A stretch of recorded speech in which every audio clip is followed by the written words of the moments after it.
Sydney panic erupted at Sydney's iconic Bondi Beach when a gunman opened fire, sending terrified people running for cover.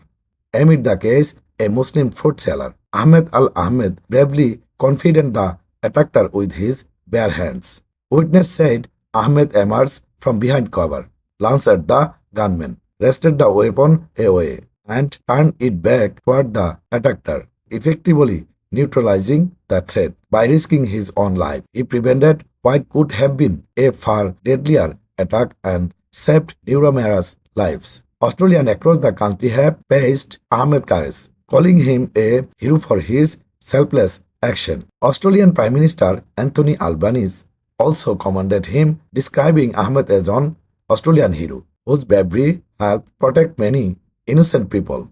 Praises poured in not only from Australian but also internationally. Israel's Prime Minister Benjamin Netanyahu publicly acknowledged Ahmed's actions, while social media users around the world have flooded platforms with messages of admiration.